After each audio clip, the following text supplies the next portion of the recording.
Hey guys,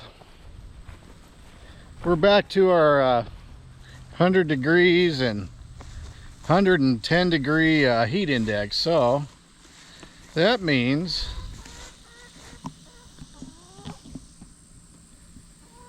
we have the chickens back in the woods again. Hi chickens.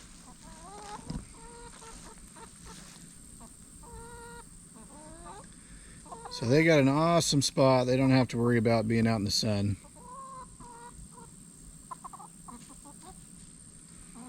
And they got plenty of bugs. I just came back here and cleared a bunch of this out so that we could put their fence further back in there.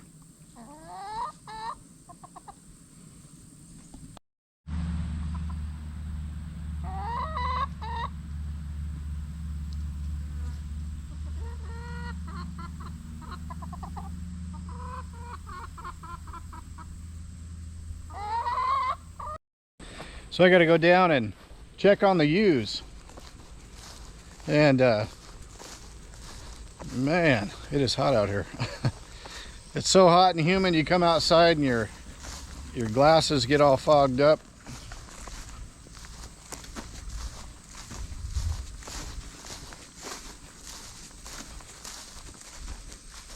Camera gets all fogged up.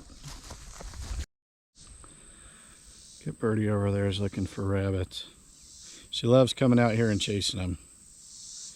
She doesn't actually get them, but she just likes to find them and chase them. There's always one or two rabbits right here. So when we come out here, she waits and she'll find one. The mighty hunter.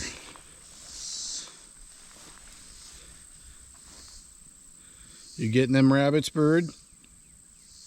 You gonna get them? Come on. Got the rams up on the top of that hill behind those trees over there. So they have plenty of shade. And we're gonna be going this way.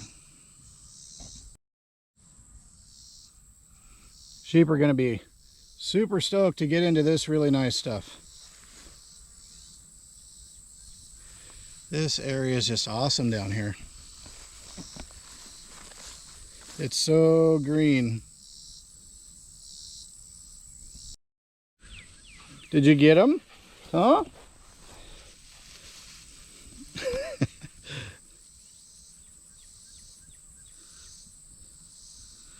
Well, she's having fun.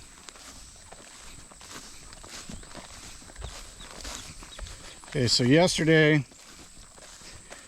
I knew it was going to be my last reasonable day to do any of this stuff, so I'm back to my trails in the woods for the sheep. They got to have some shade to hide in. It's going to be super hot this week. So I got several trails cut back there. Our woods don't go back, our property line doesn't go back too far back there, but it goes back quite a bit further than I actually cut. This forest is really encroached out into the pasture, which would be okay, but down here it's really thick. You can hardly get through there. Even if you go back there and start weed whacking, you almost just need an excavator or something, because the trees and stuff are so close together that it is really challenging to get back there. Sometimes you start cutting a trail and you can't complete it because it's just too thick to get with the weed whacker.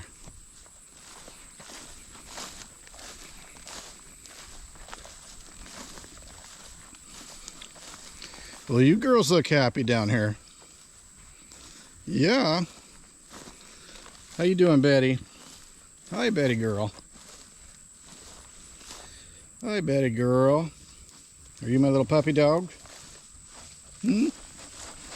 Yes, you are. Hi, sweetheart.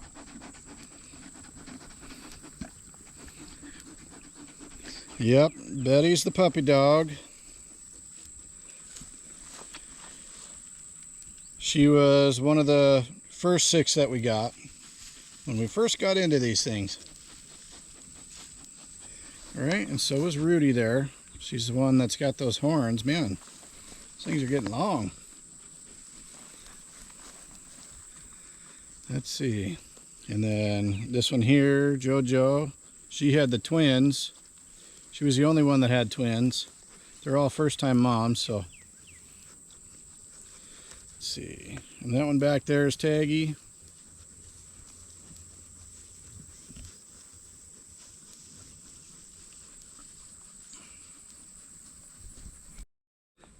So we have kind of a dividing line here in the middle of their current paddock. So right next to the trees is where we have just really good luscious grass. And then as we start getting out here, we get into more of the broom sedge. So it's just an observation. It just gives you an idea, a starting point, so you know if you're making progress or not. So our dividing line is probably about right here, where we have a ton of broom sedge here. And then if we just look right here, there's obviously a bunch of different stuff. There's some panic grass, and there's some long spike tridents. There's some Johnson grass. There's some fescue. There's that bristle grass. There's some purple top. And let's see. Then we get over here closer to the tree line.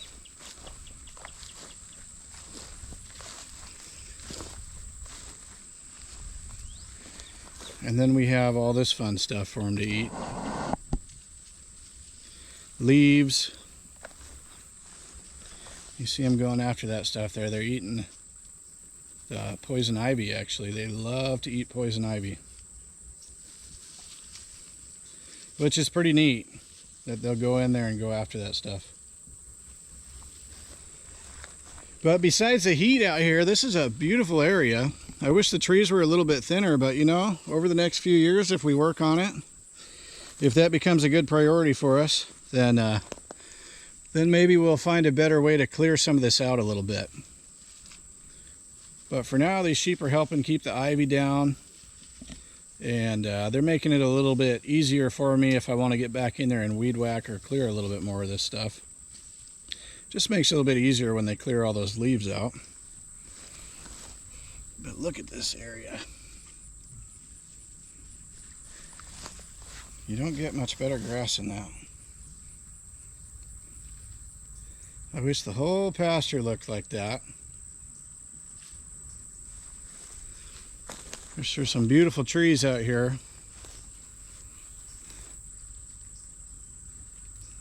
Got some maples, some oaks, some sweet gums, some elm trees. There's that big oak back there. JoJo's eating the beggar's lice.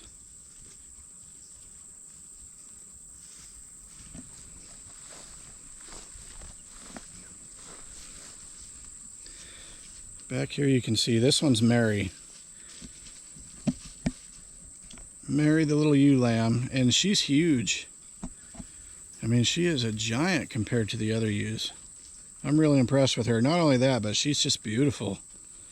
I was really excited to see her when she was born. And that's her mom right here. We call her Diamond. She's really cool. She's pretty unique. She's got a really... You're okay? Is something scare you? She's got a really unique sound, so I can tell when she's calling at me. Huh. Yeah, she shed off really good. She's just got a little patch on her neck left. Yeah, and then this one's Daisy. That's little Daisy there. Let's see. Daisy's mom was this girl right here that's coming towards me. We call her Little D.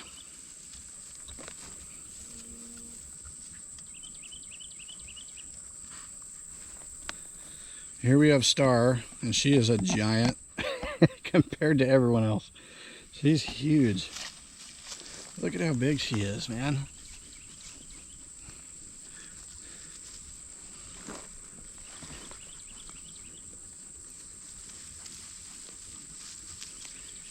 She's a really, really good ewe.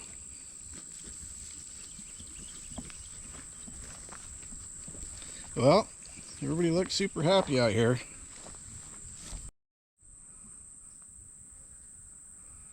So there's our nice wood paddock back here. Goes pretty far back. So they got a great little spot to get away from the heat. I had to shut my camera down for a little bit. What do you think? Is it hot out here, Birdie? Is it hot? Absolutely. I had to shut my camera down for a little bit. It's just about on fire out here. Well, hey there, Tag. How you doing? Okay, I'm going to be taking one of these buckets back and filling it up with water. But everybody's out, and they're not even back in the woods. They got their woods back here, but they're actually all out hanging out. Some of them are out grazing. You guys are braver than me, man. I'm hiding in the shade.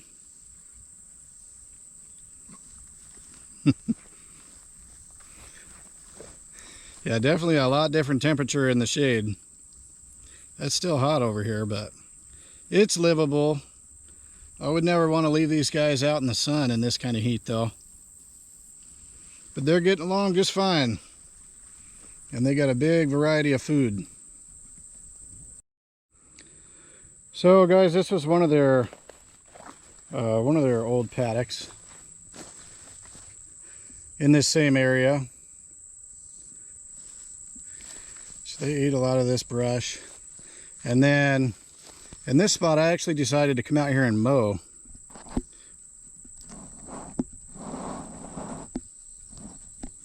I actually decided to come out here and mow this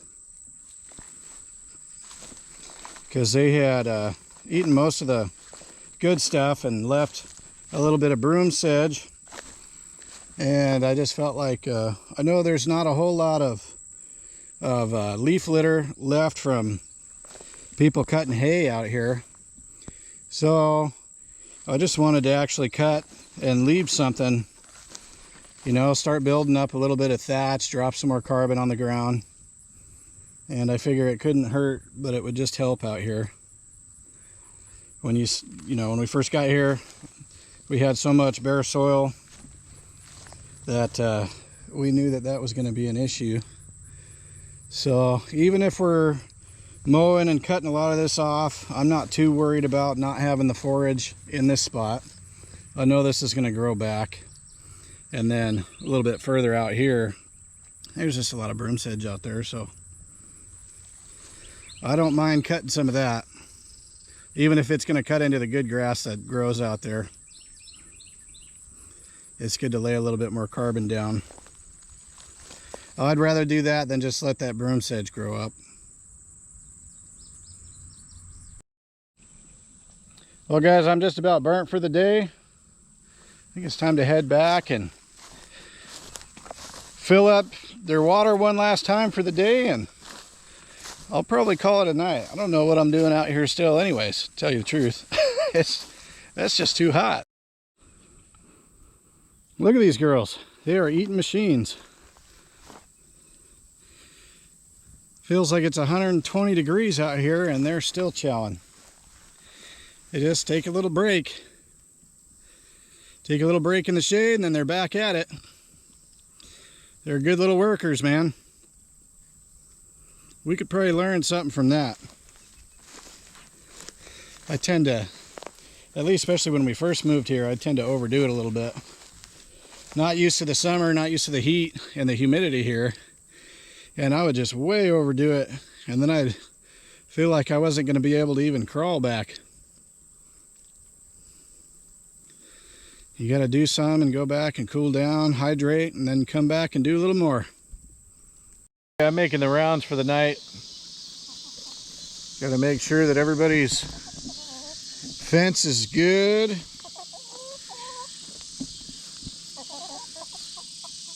Make sure they got their water. We still got to put these chickens to bed later. But right now I'm just out here checking on everybody, making sure that their fence is up. I got to go check on the sheep. And we actually had an issue with the sheep today, a little while ago. We had I think we had Betty got a little too close to the fence, and I think she actually got hung up in it because we got part of their fence still back in the woods due to this heat wave. Kind of pushed over a little bit weird. Then I noticed I had a busted string, so I had to mend their fence and put it back up. All was good, but I could see there was a bucket tipped over and there was a string broken on the fence. So I think she tried to go between a tree and the fence where there just wasn't room, and she got a little hung up on it.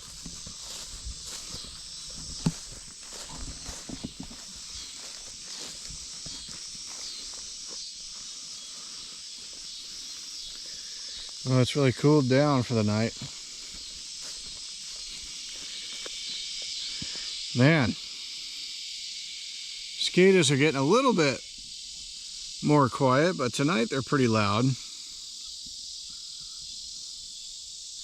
We did not have cicadas back in Washington. Those things are, I'm pretty used to them now, but it was pretty wild hearing those for the first time. Felt like we were out in the jungle. Birdie, you getting some rabbits? You're a good girl. Birdie's a good girl.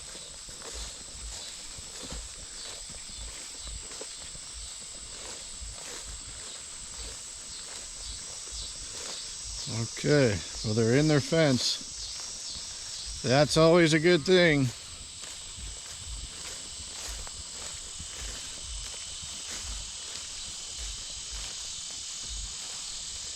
How we doing, girls?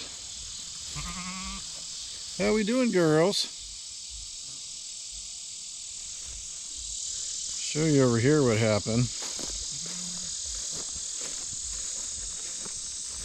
So we had there was another bucket over here, and it was knocked down, and you can see where the trees get pretty close to the fence, and came over here, and the fence was almost pushed over, and there was actually there was 2 strings broken over there, so I had to mend 2 strings on the fence. It doesn't happen very often.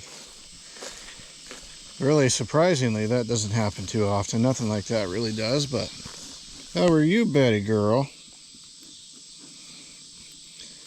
How are you doing? You got a mosquito?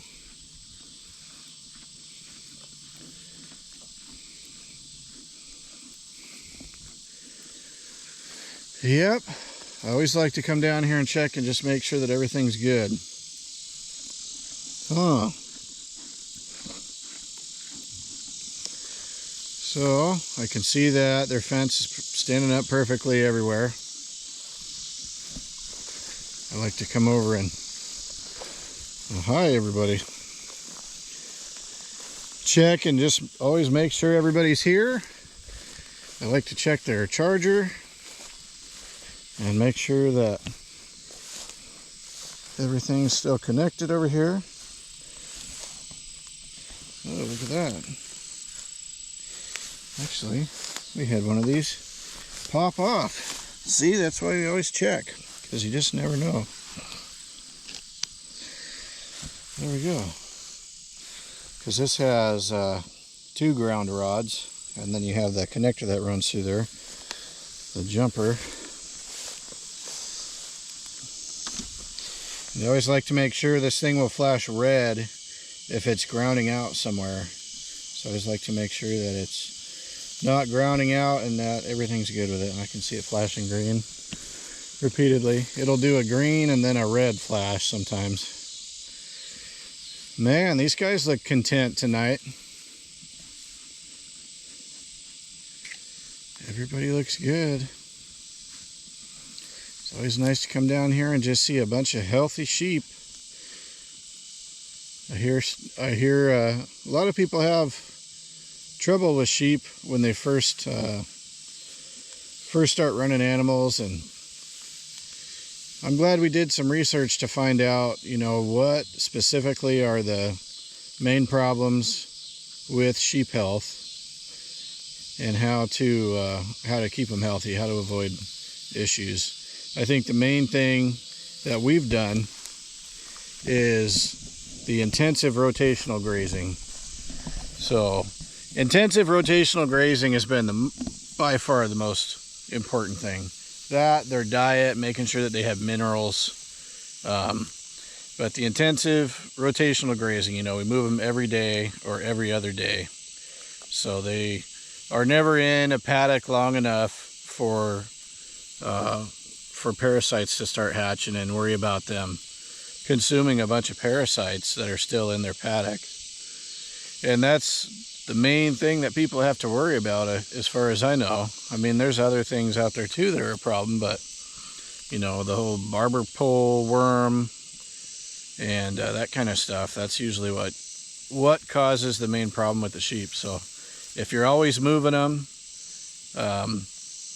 you shouldn't really have a problem with building up too many parasites in their system. The other thing though too is when you first get your sheep,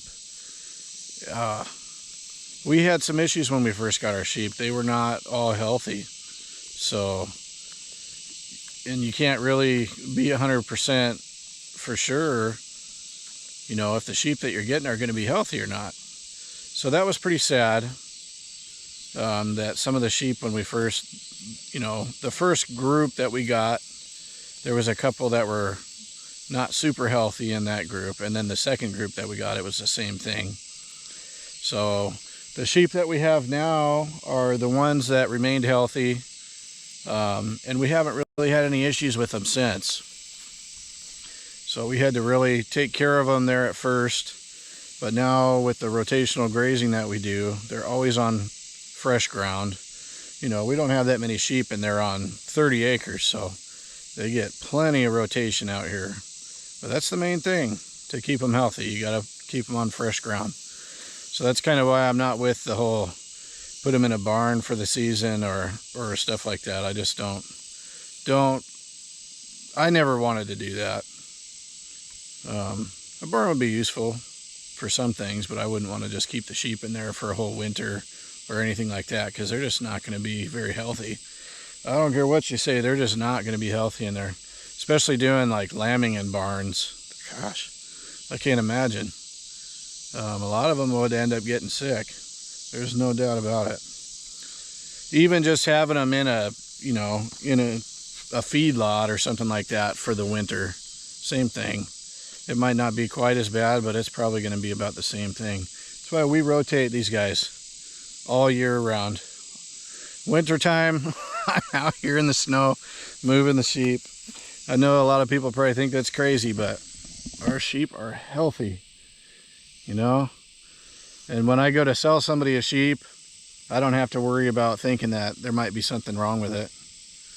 You know, that I'm not sitting there holding my breath going, man, I hope I don't get a call back. Nope, I know these sheep are awesome. I know that they're healthy. And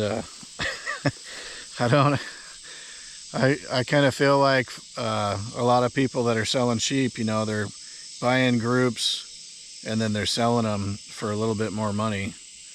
And they don't know what the health is of those animals. They're just buying groups of sheep and telling people that they're raised on their farm when they weren't actually. And I just don't. I don't get that. That's not very cool, but it's kind of a weird thing to do. But anyways, I feel like the way that we're doing it's right. So this is a area that I overseeded with clover. And I'm actually starting to notice that it's coming in pretty good for just overseeding it. We got a ton of clover all through here. I didn't spread too much, but this area had been beat up pretty good by the sheep and the chickens over winter. So I came through here and overseeded. So all this is going to be some really good thatch to hold in our moisture during dry times. Something that this land has not had. So it's much needed. Sometimes I feel bad about mowing it, but then I just got to remember that in certain spots it's more important to lay down a little bit more carbon than it is to try and just keep this stuff growing long. Well, hey there, Chico.